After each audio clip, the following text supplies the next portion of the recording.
सलमान खान की सिकंदर मूवी जो कि 2025 में जल्द ही रिलीज हुई है। आज हम उसके बॉक्स कलेक्शन व रिव्यू की जानकारी हम इस वीडियो में आप लोगों तक पहुंचाने का प्रयास कर रहे हैं। सिकंदर 2025 में रिलीज हुई एक भारतीय हिंदी भाषा एक्शन ड्रामा फिल्म है जिसका लेखन और निर्देशन AR मुरुगदास ने किया है और इसका निर्माण साजिद नाडियाडवाला ने किया है।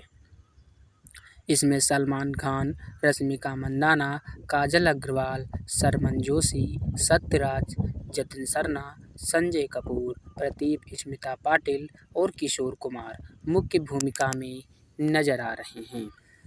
फिल्म में संजय किरदार राजकोट खान एवं दुर्घटना से प्रेरित होकर 3 लोगों की जिंदगी बदलकर उसने अपने अतीत का प्रायश्चित करने के लिए प्रेरित होता है और खुद को एक प्रतिशोधी राजनेता के निशाने पर पाता है। इस मूवी के निर्देशक AR मुरुगदास जी और पटकथा साजिद नाडियाडवाला द्वारा की गई है। संवाद रजत अरोरा एवं हुसैन दलाल, अब्बास दलाल द्वारा रचित है। कहानी AR मुरुगदास जी ने लिखी है और साजिद नाडियाडवाला द्वारा उत्पादित की गई थी। अभिनेता सलमान खान, रश्मिका मंदाना, सत्यराज, काजल अग्रवाल, शर्मन जोशी इस फिल्म में नजर आ रहे हैं। छायांकन तिरु जी ने और विवेक हर्षन जी ने संपादित किया है। संगीत प्रीतम जी ने, स्कोर तैयार किया है संतोष नारायण जी ने और उत्पादन नाडियाडवाला ग्रेगसन एम एंटरटेनमेंट द्वारा किया गया है जो कि सलमान खान फिल्म्स द्वारा उत्पादन कंपनियों द्वारा रचित है। पेन मधुधर एंटरटेनमेंट द्वारा वितरित की गई इस मूवी को 30 मार्च 2025 को रिलीज कर दिया गया था जो कि हिंदी भाषा में 135 मिनट का कार्यकाल में इस फिल्म को रिकॉर्डिंग की गई थी जो इसका बजट 180 करोड़ रुपए का था जो बॉक्स ऑफिस पर धमाल मचाकर 211 करोड़ रुपए का कार्य संभाल रखा है। जो सिकंदर की आधिकारिक घोषणा अप्रैल 2025 में की गई थी और मुख्य फोटोग्राफी अगले जून में शुरू हुई थी। इसकी मुख्य शूटिंग मुंबई और हैदराबाद में हुई और मार्च 2025 तक पूरी हो गई। ठीक 2014 के बाद यह खान और नाडियाडवाला की पहली फिल्म है जो कि सिकंदर का साउंड ट्रैक प्रीतम ने तैयार किया था। बैकग्राउंड स्कोर संतोष नारायण द्वारा रचित है। छायांकन तिरु जी ने दिया है और संपादन विवेक हर्षन जी ने किया था। फिल्म का अनुमानित निर्माण बजट 180 करोड़ था लेकिन सितंबर 2025 को ईद उल फितर के मौके पर स्टैंडर्ड और IMAX फॉर्मेट के सिनेमाघरों में रिलीज हुई थी जो कि फिल्म का आलोचकों के आमतौर पर सकारात्मक समीक्षा मिली जिन्होंने पटकथा और निर्देशन की आलोचना की। इसकी अनुमानित विश्वव्यापी बॉक्स ऑफिस कमाई करने पर 211.34 करोड़ की कमाई कर चुकी है। अपनी असफलता के बावजूद यह 2025 की 8वीं सबसे ज़्यादा कमाई करने वाली फिल्म बनकर उभरी थी। इस फिल्म में संजय सिकंदर राजकोट के रूप में सलमान खान जी ने नजर आ रहे हैं और संजय की पत्नी सायश्री राजकोट के रूप में रश्मिका मंदाना जी नजर आ रही हैं। मंत्री राकेश प्रधान के रूप में सत्यराज जी दिखाई दे रहे हैं।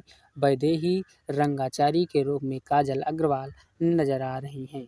शर्मन जोशी अमर संजय के सहयोगी के रूप में हैं और अर्जुन प्रधान के रूप में प्रतीत स्मिता पाटिल जी नजर आ रही हैं। अंजनी धमन निशा के रूप में हैं। किशोर इंस्पेक्टर प्रकाश के रूप में दिखाई दे रहे हैं जो कि जतिन के रूप में किशोरी मनाले जी हैं।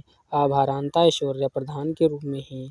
शुभा आर्य सवित्री के रूप में हैं और विजयंत कोहली सुदर्शन के रूप में, कमरुद्दीन कमर के रूप में अयान खान जी नजर आ रहे हैं। प्रकाश सुदर्शन आदित्य के रूप में हैं, अभिलाष चौधरी देवा के रूप में हैं, नवजीत तोमर सलीम के रूप में नजर आ रहे हैं। गुरपंत सिंह गुरजंत सिंह मयूर के रूप में हैं, श्रेया गुप्ता मेडिकल इंटर्स के रूप में हैं, अनंत महादेवन मुख्यमंत्री के रूप में हैं, आयान लाल कपिल निशा के प्रेमी के रूप में हैं और रंगाचारी के पिता के रूप में राजेश झावेरी जी हैं, अदीबा महेश आशा के रूप में हैं, निशा अय्यर जो मोनिका के रूप में हैं, अभिमन्यु वशिष्ठ वदत्ताचारी के रूप में नजर आ रहे हैं, साई श्री नौकरानी के रूप में धन्या बालकृष्णन जी हैं, राजकोट के कांस्टेबल भावेश कुमार के रूप में रवि कोठारी जी नजर आ रहे हैं, संजय खादान के प्रबंधक रामेश के रूप में मित्रा गढ़वी जी हैं, मेघना पांडे एयर होस्टल के रूप में हैं और फरवरी 2024 में यह बताया गया कि सलमान खान और साजिद नाडियाडवाला का एक फिल्म का निर्माण शुरू करेंगे, जो आखिरी सहयोग किक 2024 के लगभग एक दशक बाद होगी। अब AR मुरुगदास के फिल्म का निर्देशक बताया गया था। यह खान और मुरुगदास के बीच पहली फिल्म है जिन्होंने शुरुआत में खान को गजनी 2008 की मुख्य भूमिका की दी थी। नाडियाडवाला एवं मुरुगदास दोनों ने सिकंदर के लिए खान की भर्ती की। अप्रैल 2024 में ईद उल फितर पर खान जी ने अपने सोशल मीडिया प्लेटफॉर्म पर घोषणा की कि मुरुगदास और नाडियाडवाला के साथ सहयोग करने के लेकर अपनी उत्तेजना व्यक्त करेंगे।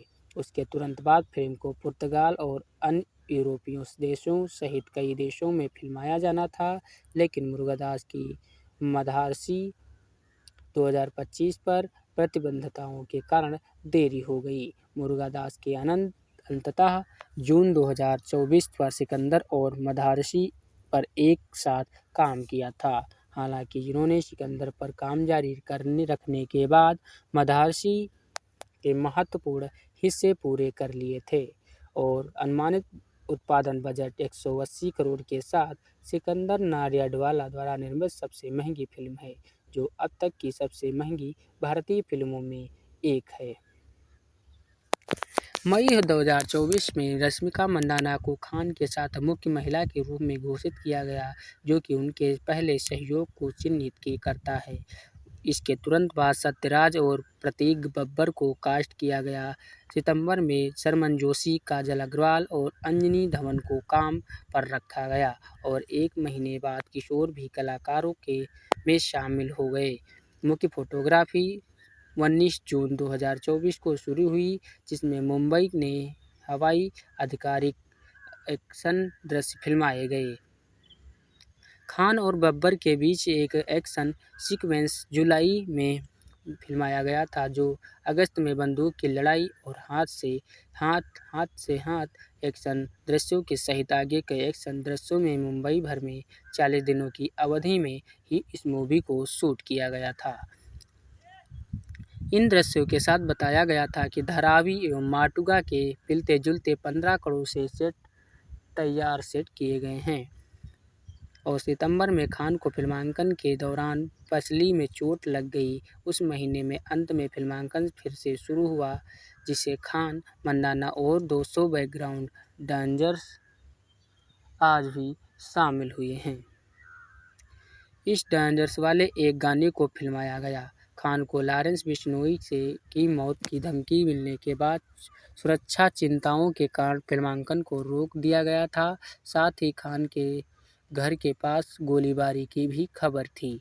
सेट पर सुरक्षा बढ़ाने के बाद मुख्य फोटोग्राफी नवंबर से भी फिर से शुरू हुई थी, इसमें फिल्मांकन फलकनुमा और पैलेस में हुआ था। कव्वाली और होली शैली की थीम वाले 2 गाने भी कथित तौर पर फिल्माए गए थे। एक ट्रेन और 250 एक्स्ट्रा कलाकारों एवं एक्शन दृश्यों के बीच बोरीवली एवं मुंबई उपनगरीय क्षेत्र को फिर से बनाने वाले विस्तृत सेटों पर फिल्माया गया था। 30 जनवरी 2025 में मुंबई में अंतिम फिल्मांकन की अवधि शुरू हुई थी, जिसमें 4 एक्शन दृश्यों की शूटिंग शुरू हुई थी।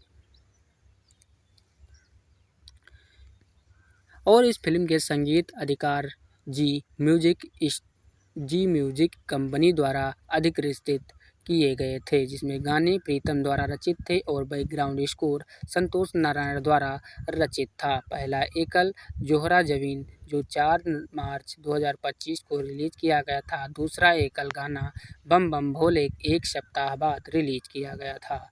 और तीसरा एकल गाना सिकंदर नाचे 2024 को 18 मार्च को रिलीज किया गया था। जो चौथा एकल हम आपके बिना, इस गाने को 28 मार्च 2025 को रिलीज किया गया था। पांचवा एकल तहखाने में, जो कि 8 अप्रैल 2025 को रिलीज किया गया था।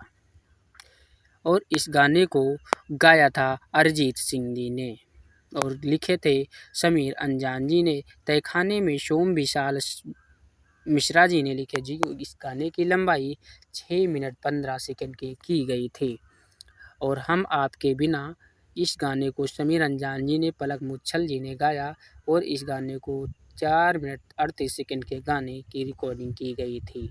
सिकंदर को दुनिया भर में 30 मार्च 2023 को ईद उल फितर के साथ मानक और आईमैक्स प्रारूपों में रिलीज किया गया था। यह फिल्म पूरे भारत में 5,000 से अधिक स्क्रीनों पर रिलीज हुई थी। दर्शकों की कमी के कारण जो शो रद्द कर दिए गए थे और उसकी जगह यल-2, एम्पुरान और डी डिप्लोमेट सहित अन्य फिल्में प्रदर्शित की गई थी। जो फिल्म 25 मई को नेटफ्लिक्स पर स्ट्रीमिंग शुरू हुई थी। सैटेलाइट अधिकार जी सिनेमा द्वारा अधिग्रहित किए गए, यहाँ पर जल्द ही आएगी। आलोचकों के द्वारा सिकंदर को आलोचकों से आमतौर पर सकारात्मक समीक्षा मिली। जो समीक्षा एग्रीगेटर वेबसाइट रॉटन टोमेटोज़ पर 19 आलोचकों की समीक्षाओं में से 5% सकारात्मक हैं, जिसकी औसत रेटिंग 10 स्टार में से 3.8 स्टार की रेटिंग दी गई थी। बॉलीवुड हंगामा के 5 स्टार में से 2.5 स्टार दिए। कुल मिलाकर सिकंदर एक शक्तिशाली सामाजिक संदेश देने का प्रयास करता है और सलमान खान की एक ऐसी भूमिका में दिखाता है कि निश्चित रूप से उसके प्रशंसकों के साथ प्रतिध्वनित होगी। हालांकि एक कमज़ोर पटकथा एवं अनिश्चित निर्देशन से प्रभाव कम हो जाता है। बॉक्स ऑफिस पर फिल्म को शुरुआत में ईद की छुट्टी और प्रतिस्पर्धा की कमी से फायदा होगा, लेकिन लंबे समय तक गति बनाए रखना एक कठिन चुनौती होगी। इंडिया टुडे के तुषार जोशी ने 5 स्टार में से 2 स्टार दिए और लिखा, सिकंदर थकाऊ और थोड़ा पुराना है, लेकिन अगर आप भाईजान को अपना काम करते देखना चाहते हैं तो ज़्यादा उम्मीद नहीं करते हैं। तो यही इस ईद पर आपकी पसंद हो सकती है। द टाइम्स ऑफ इंडिया के धवल राय ने 5 में से 2 स्टार दिए एवं मुरुगा दास द्वारा लिखित एवं निर्देशित यह फिल्म एक्शन फिल्म इन सभी कसौटियों पर खरी उतरती है, लेकिन एक कमज़ोर कथानक और घिसी-पिटी कहानी से ग्रस्त है। हिंदुस्तान टाइम्स के ऋषभ सूरी जी ने 5 में से 2 स्टार दिए और लिखा, सलमान खान द्वारा एक्शन फिल्म में मुख्य भूमिका निभाना कभी सफलता की गारंटी का फार्मूला हुआ करता था, लेकिन हालांकि सिकंदर वादे के मुताबिक पॉपकॉर्न मनोरंजक से काफ़ी पीछे रह जाता है। इस कहानी के बुनियादी रूप से कमज़ोर है। एनडीटीवी के शैबल चटर्जी ने फिल्म को 5 में से 2 स्टार दिए और लिखा, सभी तार्किक बातों पर एक कड़ा प्रहार सिकंदर AR मुरुगदास द्वारा लिखित और निर्देशित है, जिसका स्पष्ट उद्देश्य सलमान खान के नेक दिल भाई के व्यक्तित्व को आगे बढ़ाना है। एक ऐसे सम्राट का आभास होता है जो कुछ भी गलत नहीं कर सकता, लेकिन फिल्म को फिल्म जो कुछ भी करती है वह बिल्कुल सही नहीं करती है। इसकी महत्वाकांक्षा उसके आउटपुट से कहीं आगे निकल जाती है। पिंक पिला के गौतम बन्ना के 5 में से 2 स्टार दे और लिखा कि कुल मिलाकर सिकंदर वह देने से विफल रही जो निर्धारित करती है और शायद ही बड़े पैमाने पर मनोरंजक सिनेमा के रूप में योग्य हो। फिल्म की कहानी अच्छी है लेकिन गहराई, अच्छे संगीत एवं मजबूत अभिनय की कमी के कारण यह छाप छोड़ने का विफल रही है। द इंडियन एक्सप्रेस की शुभ्रा गुप्ता ने फिल्म को 5 में से 1.5 स्टार दे और लिखा। ओटी डिप्ले के शुभम कुलकर्णी ने 5 में से आधा स्टार दिया और लिखा, सलमान खान को एक विशाल बोर्ड से अपनी आंखें बंद करते हुए पढ़ते देखना पर समर्पण का स्तर देखना चाहता है। उसकी आपको चाहत के है कि A.R. मुरुगदास निर्देशित फिल्म देखिए। सिने प्रेमी इसके बेहतर से हकदार हैं, प्रशंसक सर्वश्रेष्ठ के हकदार हैं। अगर यह ईद का तोहफा है तो प्रशंसकों को और उसकी अधिक की फिल्म की मांग करनी चाहिए। गलता प्लस के भरद्वाज रंगन ने लिखा, सिकंदर इतना सामान्य है कि आपको लगता है कि वे इस आधार के बिना यही फिल्म बना सकते हैं। आखिरकार अगर आप चाहते हैं कि सलमान खान गाएं और नाचें, एक्शन करें तो अपने प्रशंसकों को खुश करें तो आप सबसे पहले पतले कथानक के साथ ही काम चला सकते हैं।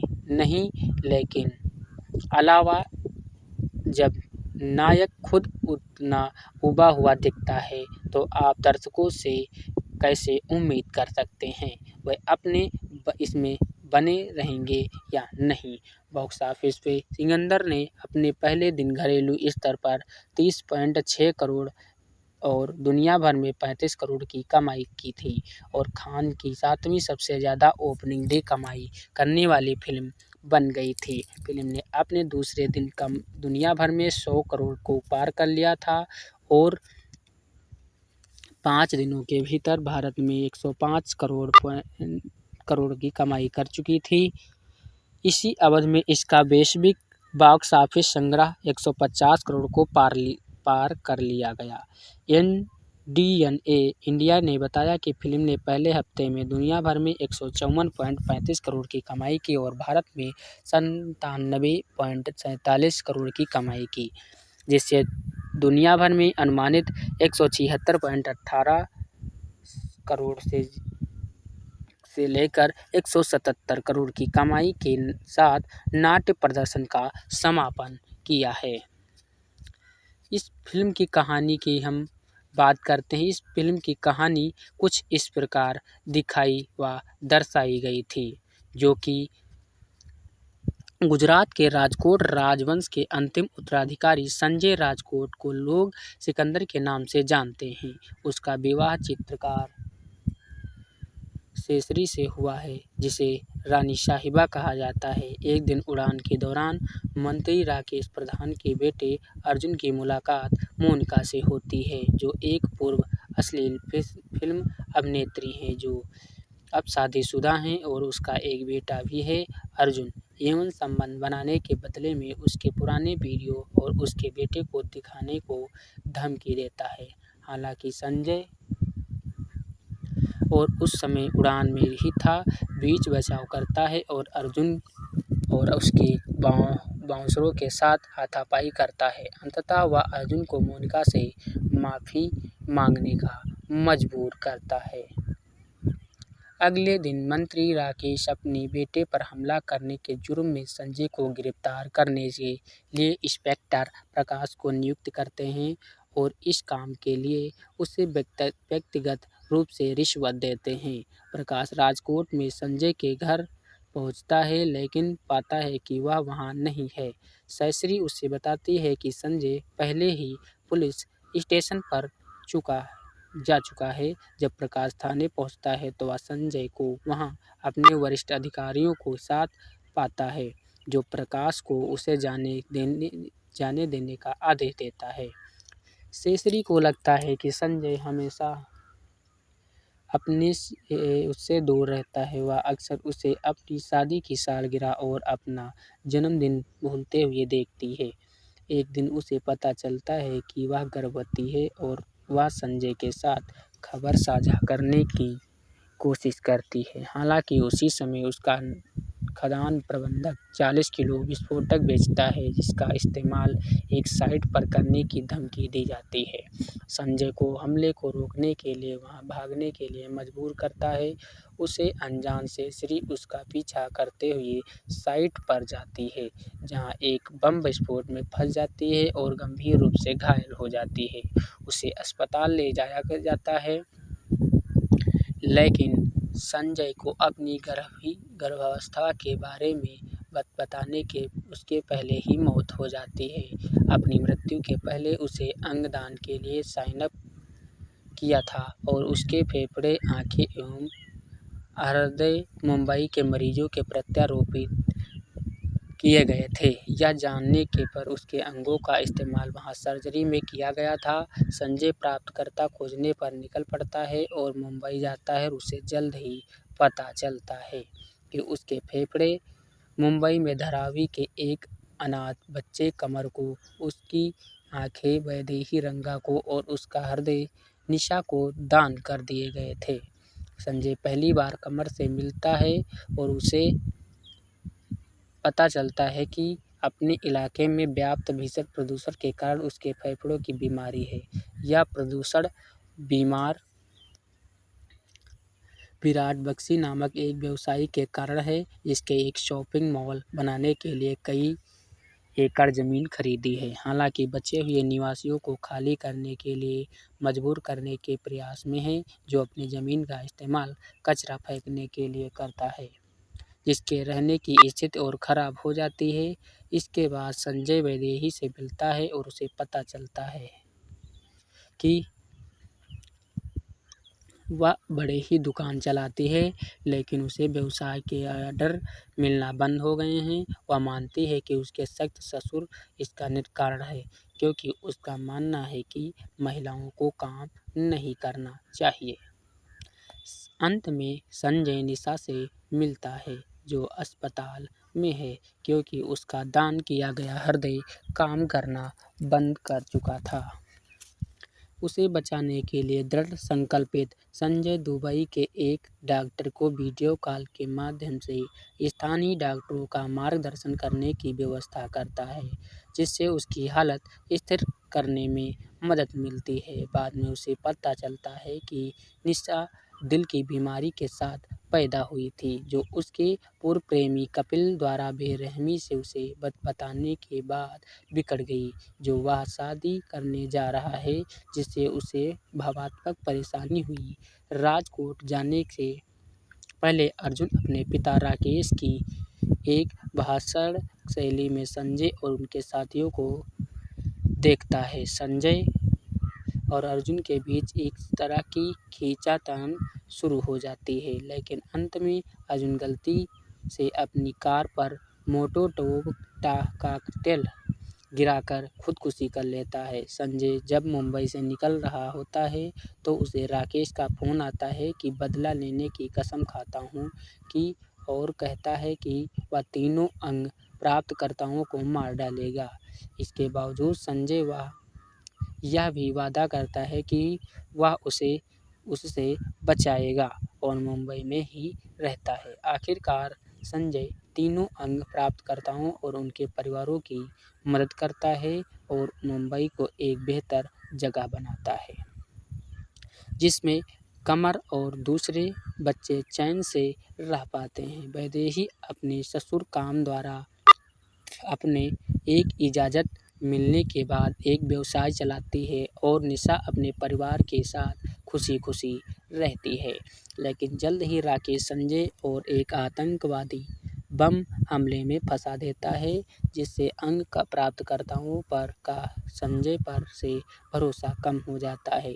लेकिन उसके दोस्त अब उसके बीच के भ्रम को दूर करने में मदद करते हैं। जल्द ही राकेश के गुर्गे अस्पताल पर हमला करने पहुंच जाते हैं, जहां कमर फेफड़ों की समस्या के कारण भर्ती है और संजय अपने गुर्गों को से लड़कर उन्हें हरा देता है। अगली रात संजय राकेश की हवेली में घुस जाता है और उसे मारता है, पीटता है और अंत में उसके पुलिस के हवाले कर देता है। लेकिन पूरी मुंबई इसकी गिरफ्तारी का विरोध करने लगती है और उसे रिहा कर दिया जाता है, जिससे उसे सिकंदर की उपाधि प्राप्त होती है।